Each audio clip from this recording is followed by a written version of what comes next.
Eu, eu tenho 42 anos de idade, né? Sou do mês de abril. E só aqui no Juca Rosa eu vivi 30 anos da minha vida. Eu saí há uns 7 anos atrás, quando fui pastorear a Assembleia de Deus do bairro. Na verdade, eu fui pastorear a igreja do Moisés Reis. Aí, na mudança que me mudaram para o bairro do Pequi, que é a Igreja da Consolação, aí eu comecei a achar muito difícil ficar indo do Juca Rosa para o Pequi. E aí, na época, estava aquele aumento de combustíveis, né? Já dando. Aumentando Não muito. como hoje, né? Que não tá aumentando tanto, né? Mas já tinha... mas tinha aumentado muito na época, né? E aí, assim, deu aquele aumento considerável. A gente teve que mudar. Eu preferi morar lá perto da igreja. E aí, mais tarde, eu fui transferido de novo para a igreja do Dina Borges, onde eu sou pastor atualmente. E aí, eu me mudei para o Dina Borges hoje e moro no Dina Borges. Aí, então, em torno de uns 7 anos que eu saí daqui do bairro Juca Rosa. Mas eu passei 30 anos da minha vida aqui, né? Dos 42. Eu acredito que até eu aluguei filme pra você na época que eu trabalhava com a Ari. Você morava aqui no Juca Rosa, aí, né? Alugava filme pra poder, ainda na época do DVD, né? O VHS já era mais devagar. Pra conseguir um VHS dava mais trabalho. Mas na época o aparelho do DVD era mais fácil. Aí alugava filme pra assistir tudo. E aí, assim, eu tive uma infância toda aqui, né? Criado no Evangelho. A minha mãe... Nós morávamos, quando era criança, em Salvador, e mais ou menos aí no ano de 2004, acho que esse mês agora de junho, ou é julho, agora no início, minha mãe está completando aniversário de conversão. Eu falo que foi em 85, mas que 85 foi o ano que ela foi batizada, né? Isso é bom de data, hein? O ano de 84 foi o ano que ela se converteu ao Evangelho, aconteceu um problema com a nossa família e aquilo... atraiu ela para o Evangelho, né? E atraiu ela para os pés de Cristo. E aí, desde os meus 4 anos de idade, eu fui criado no Evangelho, berço cristão. Tive, assim, muitas experiências, um tanto, às vezes, ruim, né? A gente, morando aqui no bairro Juca Rosa, eu vi muito, assim, os meus irmãos ter a facilidade de se envolver com drogas. Eu tive irmãos mais velhos que se envolveu com as drogas, né? E teve muitos problemas para nossa família. Hoje já são homens casados e já no Evangelho novamente, mas Amém. Teve essa experiência de viver a droga, de ver, né, essas oportunidades que o mundo facilita para alguns jovens quando não tem muitas oportunidades também e acabam se envolvendo e deixando os caminhos do Senhor.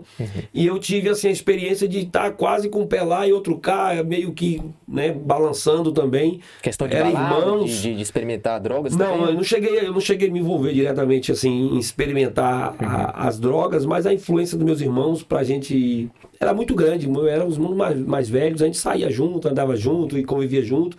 E aí quase que eu consegui me envolver. Mas aí um outro problema que aconteceu com a nossa família em 95, né, que foi a morte do meu padrasto. Aí foi que a família separou. Meus irmãos terminaram indo para São Paulo, onde moram até hoje. Lá também reconstruíram a vida, reconstruíram famílias e estão vivendo bem hoje, graças a Deus. Todos estão bem, servindo ao Senhor. E a gente ficou aqui. Então essa separação, de certa forma, deu que uma pausa assim naquele balançar que eu estava ali, meio na dúvida, né? Aí isso gerou O conflito interno um que é gerado impacto, né? Aquela morte, né? Naquele momento gerou um impacto muito grande.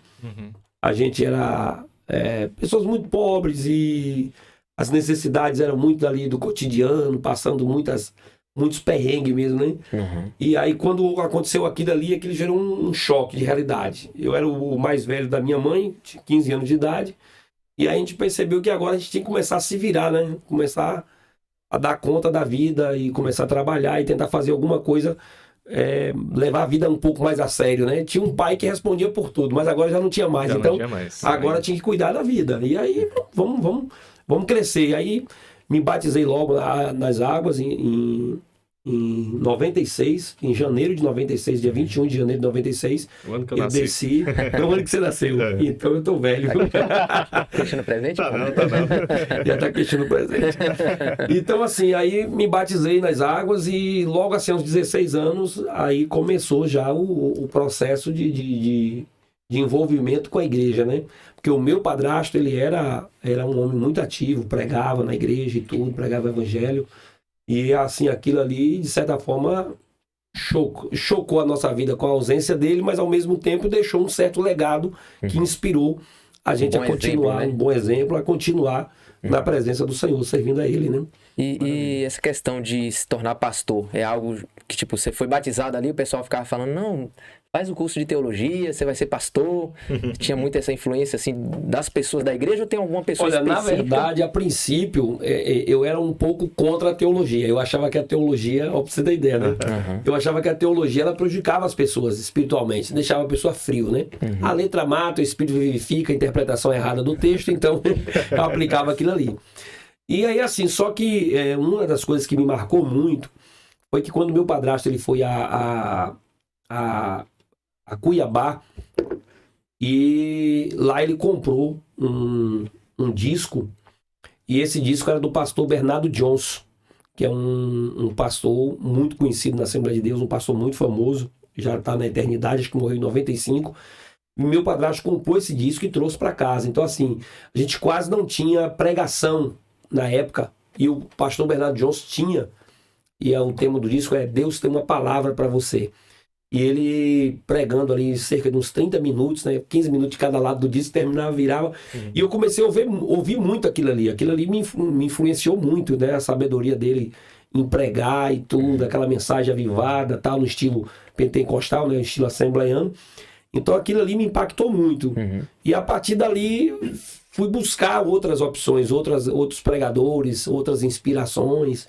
E aí comecei a me dedicar ao chamado. É algo assim que acontece de forma tão natural, né?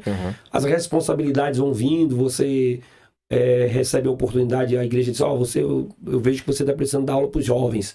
Eu tenho que treinar aqui os jovens, pegar a revista e dar aula para eles na escola bíblica dominical. Então, aquilo ali vai gerando em você.